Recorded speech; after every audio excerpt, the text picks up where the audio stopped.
إن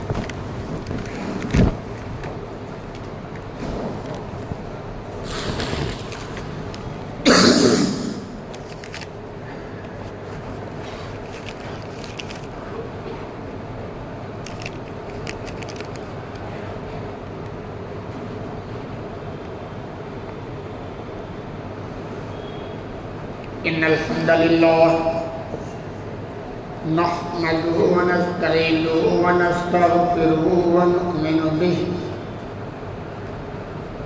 ونعوذ بالله من شرور أنفسنا ومن سيئات أعمالنا من يهده الله فلا مضل له ومن يضلل فلا هادي له وأشهد أن لا إله إلا الله وحده لا شريك له وأشهد أن محمدا عبده ورسوله أما بعد فإن خير الحديث كتاب الله وخير الهدي هدي محمد صلى الله عليه وسلم وشر الأمور محدثاتها وكل محدثة بدعة وكل بدعة ضلالة وكل ضلالة في النار فأعوذ بالله من الشيطان الرجيم بسم الله الرحمن الرحيم رب اشرح لي صدري ويسر لي أمري واحلل عقدة من لساني يفقهوا قولي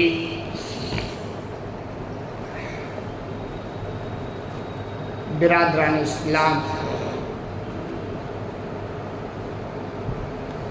حاضرین جمعہ، دینی و ملی بھائیوں، بزرگوں اور دوستوں، پردہ نشین اسلامی ماں اور بہنوں اور عزیز بچوں، بڑا عظیم مہینہ چل رہا ہے۔ آپ لوگوں سے گزارش ہے کہ آگے چلیں، آگے بڑھ جائیں تو مہربانی ہوگی، تھوڑی سی تکلیف محسوس کریں۔ طریقہ یہ کہ اگلی صفوں کو مکمل کریں تاکہ بعد میں آنے والوں کو دقت نہ ہو۔ فضیلت ثواب سب اگلی صفوں میں ہے۔ ہاں اب بات ہوئی نا طریقہ، اسلام میں تو ہر چیز کا ایک طریقہ ہے۔ شکریہ، جزاک اللہ۔ اس عظیم مہینے کا یہ آخری جمعہ ہے۔ گویا یہ مہینہ ہم سے جدا ہو رہا ہے، اور حقیقت میں جن لوگوں کے دلوں میں اس مہینے کی اہمیت، فضیلت، برکت رچ بس جائے نا، تو جو یہ مہینہ جا رہا ہو اس کے دل میں یوں تکلیف محسوس ہوتی ہے کہ اگلا رمضان پتہ نہیں نصیب ہوگا کہ نہیں ہوگا۔ ایک تکلیف کا احساس ہوتا ہے، اور ان لوگ جن کے لیے سال کے 12 مہینے برابر ہیں ان کے لیے خوشی بھی ہوگا کہ جا رہا ہے، بڑھیا چلا جائے، بہت ہم کو چلایا۔ تو یہ اس مہینے کا آخری عشرہ چل رہا ہے، اور آج غالباً 25واں روزہ بھی ہے۔ بس ان قریب مہینہ جدا ہونے والا ہے۔ خوش نصیب وہ لوگ ہیں اس مہینے کو پا کر خوب محنتیں کی ہیں، نیکیاں کی ہیں۔ اللہ کرے کہ وہ ہماری ساری نیکیاں اور محنتیں قبول فرمائے۔ افسوس ان لوگوں کے لیے جنہوں نے اس دنوں میں اپنی اصلاح کے لیے کوئی فکر پیدا نہیں کی، کوئی محنت نہیں، کوئی پلان نہیں، کچھ بھی کرنے کا جذبہ نہیں، کہ افسوس ہے۔ لیکن ان کے لیے ابھی بھی وقت ہے، ابھی بھی 2-4-5 دن جو باقی ہیں اس میں بھی بیدار ہو جائیں تو اللہ رب العالمین کے یہاں توبہ کا دروازہ کھلا ہے۔ یہ آخری عشرہ ہے، اور ہم ہیں، اور ہماری مسجد کی حالت ہے۔ آخری عشرہ آتے آتے نا بھیڑ بھاڑ تقریباً کم ہو جاتی ہے۔ پہلا جب روزہ شروع ہوتا ہے تو آپ دیکھیں گے تراویح میں قیام اللیل جس کو کہا جاتا ہے اچھی خاصی تعداد ہوتی ہے، اور جیسے آخری ایام آتے آتے وہ بھیڑ بھاڑ ختم ہو جاتی ہے۔ نبی کریم صلی اللہ علیہ وسلم کی زندگی کا مطالعہ کریں، صحیح بخاری کے حوالے سے کہ نبی کریم صلی اللہ علیہ وسلم کا اس آخری عشرے کے تعلق سے کیا بیداری رہا کرتی تھی. کان نبی صلی اللہ علیہ وسلم اذا دخل العشر شرم ادارہ واحد لیل وقضا له، کہ جب یہ آخری عشرہ آتا ہے، یہی آخری عشرہ جس میں ہم چل رہے ہیں، جو سماپت ہونے والا ہے، جب یہ آخری عشرہ آتا تو آپ مکمل کمر بستہ ہو جاتے ہیں. اور ہم کیا کریں؟ آخری عشرہ آتے آتے بوریا بستر سمیٹ کر مسجد سے باہر ہو جاتے. آپ کی زندگی کا معمول آخری عشرہ جب آتا نا، پتہ اس آخری عشرے میں کیا ہے؟ لیلۃ القدر کی رات ہے، قدر والی رات ہے.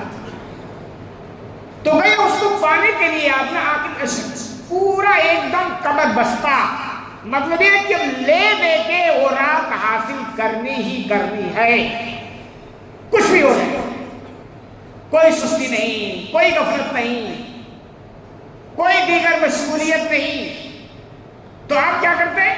کمر بستہ ہو جاتے، پوری تیاری کر لیتے ہیں. کاش ایسا جذبہ ہمارے اندر پیدا ہو جائے. اور کیا کرتے؟ خود بھی سب بیداری کرتے اور اپنے اہل و عیال کو بھی بیدار رکھتے تھے.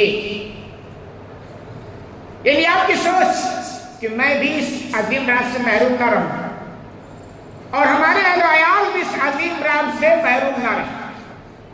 کتنی عظیم رات ہے.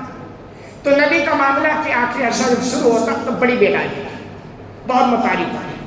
ہمارا معاملہ کیا ہے؟ آخری عشرہ آتے آتے ہماری ساری انرجی ختم ہو جاتی ہے اور وہی چند لوگ شکلیں جن لوگوں کی لکھی ہوئی وہی رہتے ہیں، باقی تو سب غائب ہو جاتے ہیں. اور اصل کامیابی یہ ہے کہ بندہ شروع سے تیار اور آخر تک چلے. چھٹائی ہوتی ہے نا، اس لیے علم کہتے ہیں تقویٰ جانتے کس کو کہتے ہیں؟ متقی.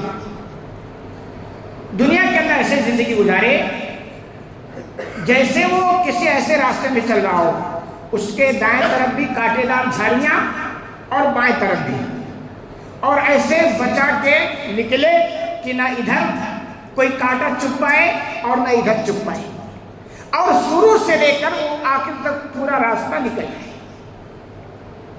وہ اصل میں متقی ہوتا ہے.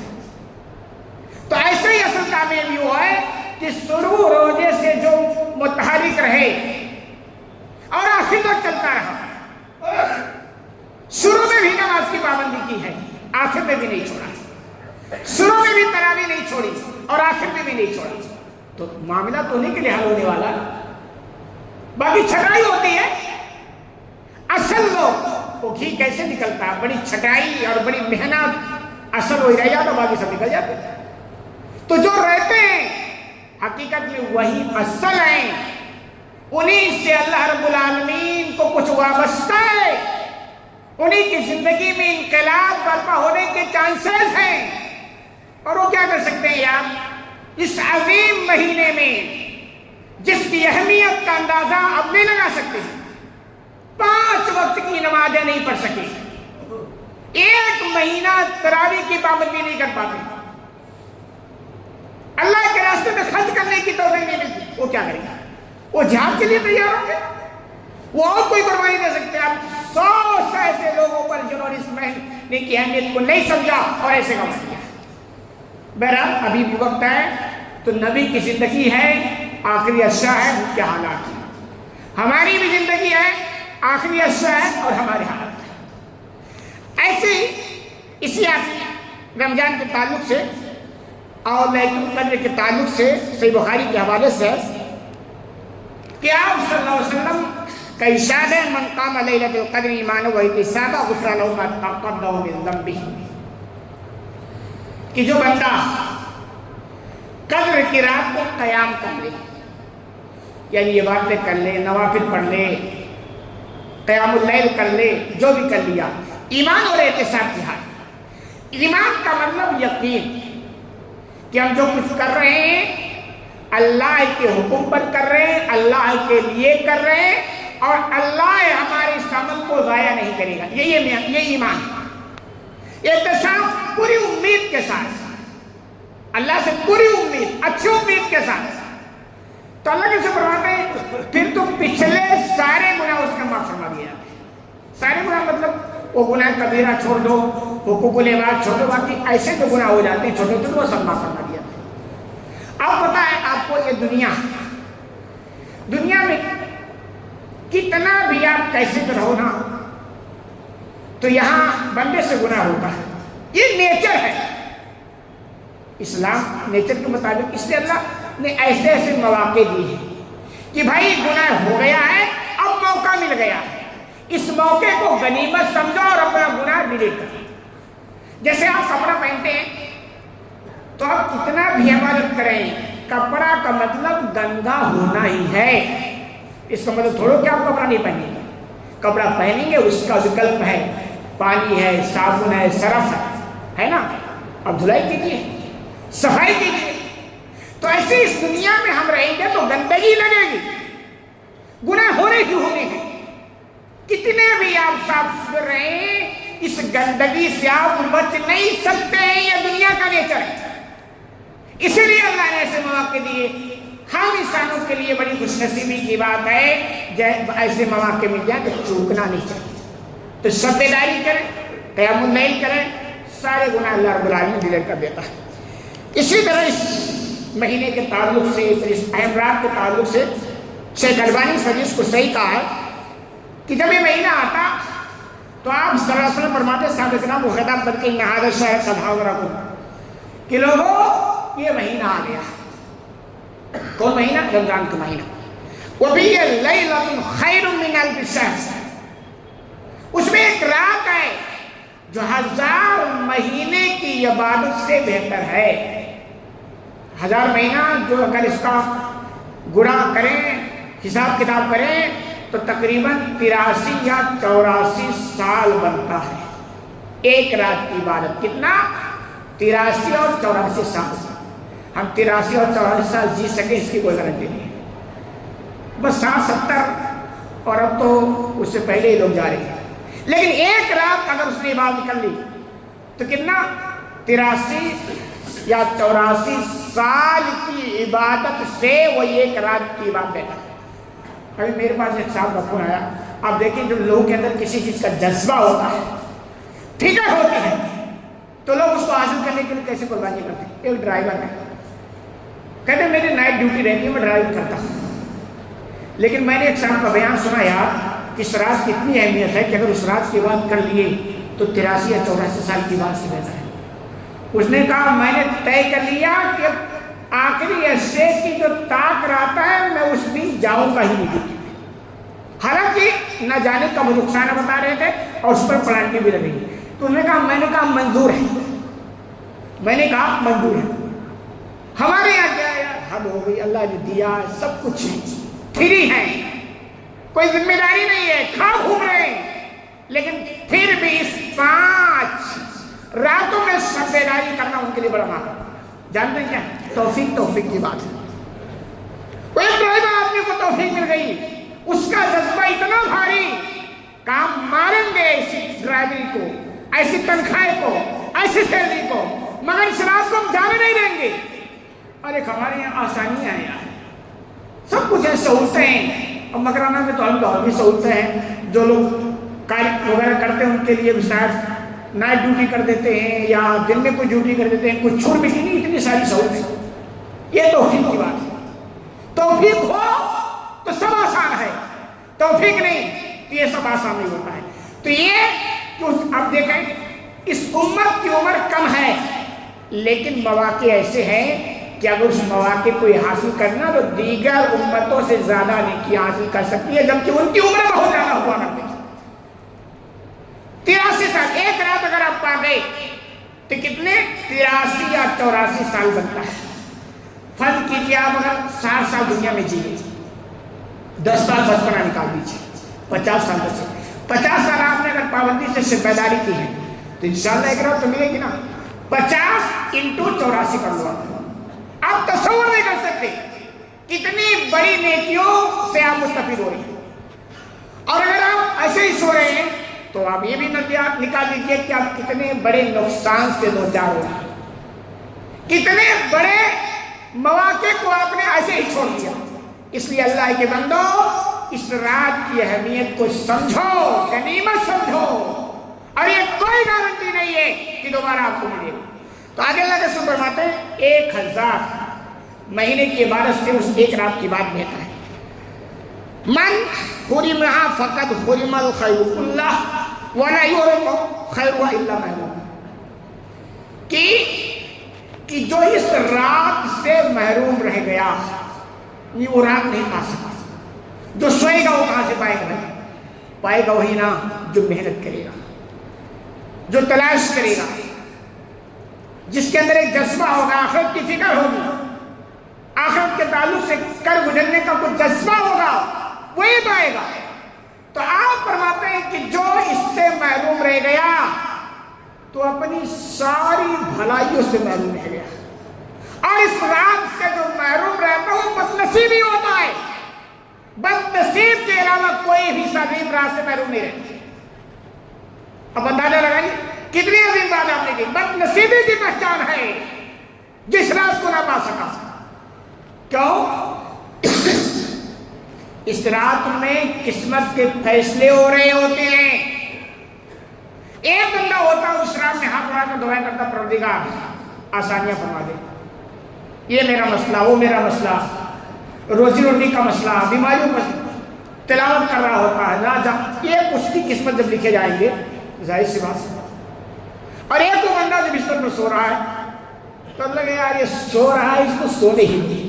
یہ ایسے ہے بدنصیبی کہ ایک آدمی ہے جو اپنی غربت کا شکوہ کرتا رہتا، غربت کا، تنگ دستی کا، غریبی کا، کہ میں بہت پریشان ہوں، لیکن اتنا کاہل آدمی ہے وہ کہ ایک مرتبہ اگر ایسا آفر آئے کہ بھی آج آسمان سے 500 نوٹ کی گڈیوں کی بارش ہونے والی ہے، اور پھلا ٹائم سے لے کر پھلا ٹائم اور پھلا دن، اور جتنا جو چاہے نا حاصل کر سکتا ہے، اتنا بڑا آفر آ جائے، کوئی چکے گا؟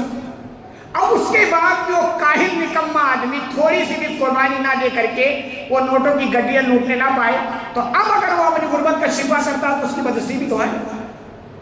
ہمارا معاملہ کہ ہم سال بھر شکوہ کرتے ہیں کہ ہماری یہ مسائل، ہماری وہ مسائل، ہماری روزی روٹی کا مسئلہ، ہمارے بیوی بچوں کا مسئلہ، ہماری یہ مسئلہ۔ ارے اللہ کے بندو، جب یہ فیصلے ہو رہے تھے تو آپ سو رہے تھے، جب یہ سب لکھے جا رہے تھے تو آپ کیا کر رہے تھے؟ سو رہے تھے، آپ کو فکر ہی نہیں تھی، تو آپ کیوں رو رہے ہو؟ تو جب سو رہے تھے تو پورے سال رونا ہی پڑے گا نا۔ اس لیے اللہ کے بندو غنیمت ہے، آپ اس رات کی اہمیت کو سمجھو۔ سستی، کاہلی، غفلت تو بالکل قریب تک نہ آنے۔ اسی طرح اگر آپ دیکھیں کہ نبی کریم صلی اللہ علیہ وسلم نے اس کے تعلق سے بڑی اہم بات فرمائی ہے، آمد کے حوالے سے، کہ عائشہ رضی اللہ تعالیٰ عنہ نے سوال کیا کہ اللہ کا رسول، اگر میں اس رات کو پا جاؤں، یعنی یہ جو آخر عشر کی تاغراتوں میں یا جو بھی ليلۃ القدر کی رات اگر مجھے مل جائے، مجھے احساس ہو جائے کہ آج والی رات یہ قدر کی رات ہے، تو میں کیا کروں؟ تو میں کیا کروں؟ تو آپ نے فرمایا عائشہ تم یہ دعا پڑھا کرو، اللہم انک عفو تحب العفو فاعف عنی۔ ہاں سب کو یاد ہے، لیکن تجربہ ہے 90% لوگوں کو یاد نہیں ہے۔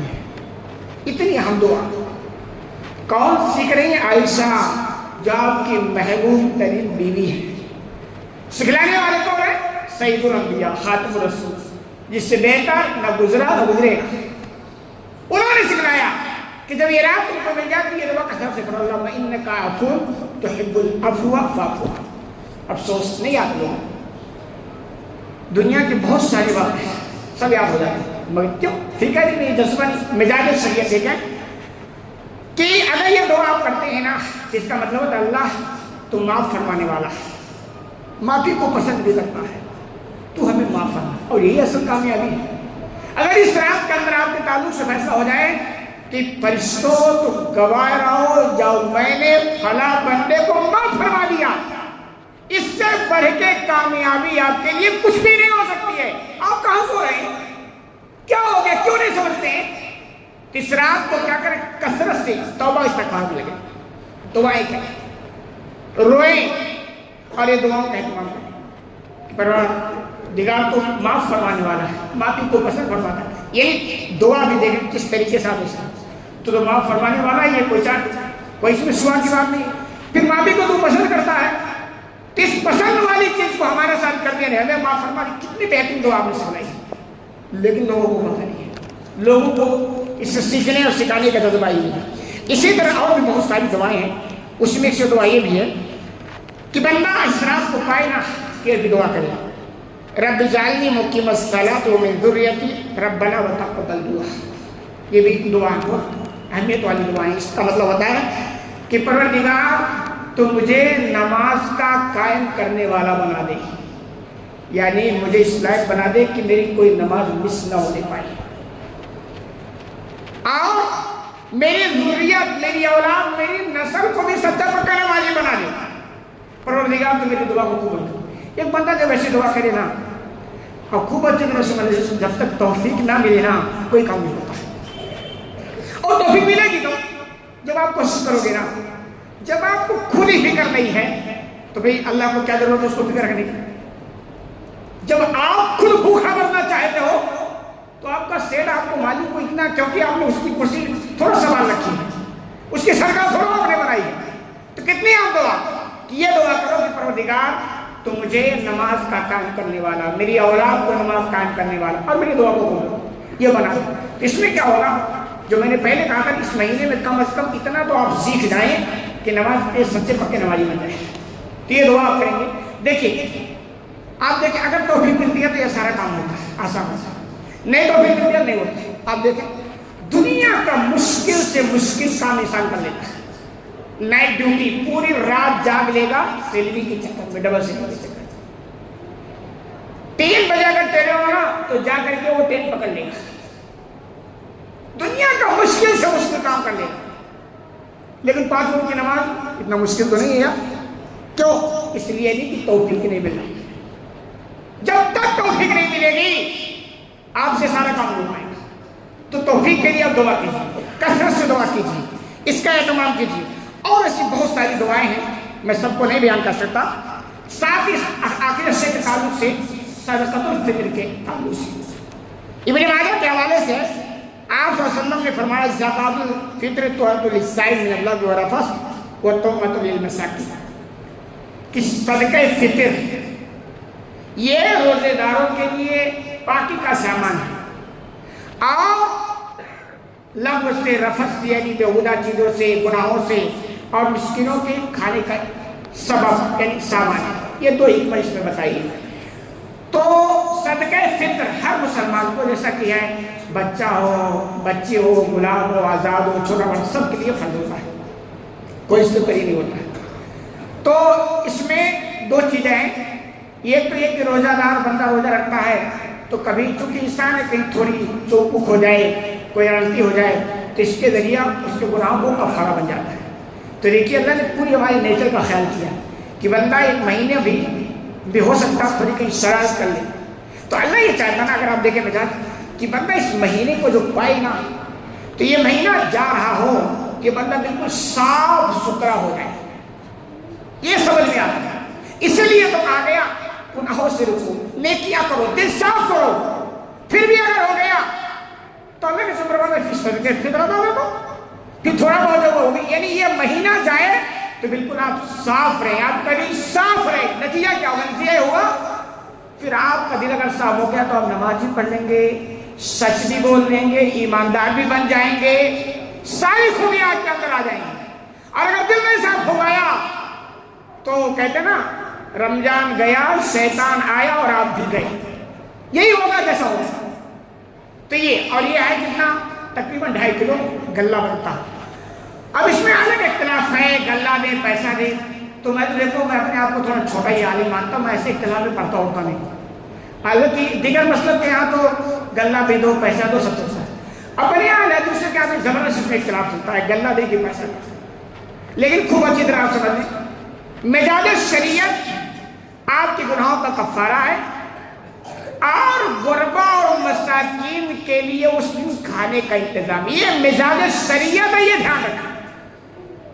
پیسہ دیں غلہ دیں وہ اطلاع کرنے والوں سے, یہ دھیان رکھیں. دوسری بات, کبھی بھی اسلام نیچر کے خلاف بات نہیں کرتا. یعنی کبھی بھی ایسی بات نہیں آپ کو بتائے گا جو بالکل حالات کے خلاف ہے, آپ مسائل کو الجھ جائیں, ایسی کبھی بات نہیں کرتا. تو غلہ تو ثابت ہے, لیکن اگر کوئی اتنی سختی برتتا ہے کہ پیسے کی جائز نہیں, گنجائش نہیں, تو تھوڑا میرا بھی اس سے مجھ میں فتویٰ تو نہیں دیتا کیونکہ میں اپنی کو اصلاح سمجھتا ہی, یہ اہل علم کا اختلاف ہے, لیکن اس میں تھوڑی گنجائش ہونی چاہیے. مثال کے طور پر کبھی بھی حالات کے خلاف اسلام نہیں چلتا. آپ کو پیسہ دینا ہونا, دائیں ہاتھ سے نکالے بائیں ہاتھ سے دے دیے, کسی کو پتہ نہیں چلا. آپ غلہ نکال کے ڈھونڈنا پڑے گا, پہنچانے پڑے گا, یہ حالات کے خلاف چل ہی نہیں رہا. مسئلہ یہ ہے ہونا اتنی سختی آپ برتوں کی دکانی کیسے چلے گی؟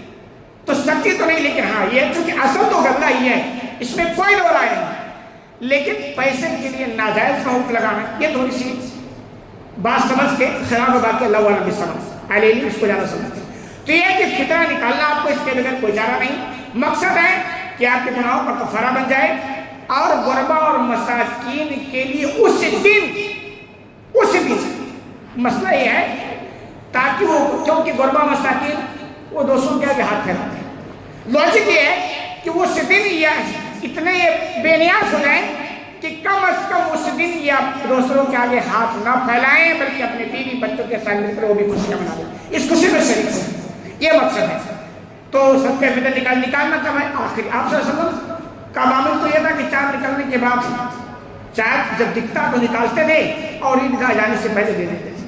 صحابہ کرام تو ثابت ہے کہ ایک دن دو دن پہلے بھی نکالتے تھے تاکہ اس حساب سے جس کے گھر بھی جائے وہ سب تیاری کر لیے چیز. اسی طرح عیدگاہ جانے کے تعلق سے بات ہے کہ عیدگاہ جائیں تو آپ اس طریقے سے نہ جائیں کہ لوگوں کو تکلیف ہو. مسلمان کی ایک الگ ہی شان کی, ایک الگ ہی پہچان, دوسروں کی طرح نہیں. یا جیسے لوگ جلوس وغیرہ نکالتے پتہ نہیں کیسے کیسے حد تک مسلمانوں کے معاملہ بڑے عجیب ہو گئے. اسی لیے تو نا اب اتنا فرق مزہ نہیں آتا. ابھی دیکھیں جیسے چاند دکھے گا شور شرابہ اور پٹاخے شروع ہو گئے. یہ تو غیروں کا کام ہے یار, مسلمانوں کا کام نہیں. رمضان کا چاند ابھی دکھا تھا, ہم لوگ نماز پڑھ رہے تھے, اتنا ڈسٹرب, سب کرنے والے وہ سب مسلمان ہیں یار, اور ہو سکتا ہے ہمارے ہی بچے ہو, لیکن ہماری سمجھنے میں نہیں آتا نہیں کہ ہم کو سمجھا سکیں.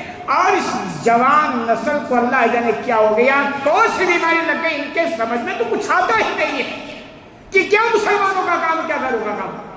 تو ایک اپنی شان ہے, ایک الگ پہچان ہے. سادے طریقے سے سیدھے سادے جائیں, کسی کو تکلیف نہ پہنچائیں, کوئی شور شرابہ نہیں, تکبیر تحلیل ذکر و اذکار کے ساتھ جائیں. ایک میسیج دنیا کو جائے کہ آج ایک جو مسلمان ہے یہ جب تیوہار مناتا ہے تو کتنی شانتی کے ساتھ مناتا ہے, اور غیروں کا تیوہار دیکھو وہ جب مناتا ہے تو کتنے ادھم بجاتا ہے. تو یہ فرق ہونا چاہیے. ایک راستے جائیں, دوسرے راستے سے آئیں, یہ سنت کا طریقہ ہے. عید گاہ جائیں عید والے دن تو کچھ کھا پی کے جائیں, کوشش کریں کھجورے کھانے طاق طور پر, یہ سنت کا کام ہے. یہ ساری اور ہر سنت میں ایک حکمت ہے اور بڑی مسئلہ میں ساری چیزوں کا خیال. خلاصہ کلام ہے کہ آخری اشیاء ہے, جا رہا ہے. اب بھی اگر آپ سستی اور کاہل دکھائیں تو آپ کے لیے بدنصیبی کی پہچان ہے. اور اس میں اہل ایمان والوں کا دل دکھتا ہے جب مہینہ جا رہا ہوتا ہے تو ان کو پتہ ہے کہ یہ مہینہ دوبارہ ملے گا کہ نہیں ملے گا. بعد ختم کرنا اللہ رب العالمین سے دعا ہے کہ العالمین تو میں کہنے سے زیادہ عمل کرنے کی توفیق عطا فرما. آمین. بارک اللہ لنا ولکم فی القرآن المجید ونفعنا بالآیات الحکیم انہ تعالی جواد کریم برؤوف رحیم.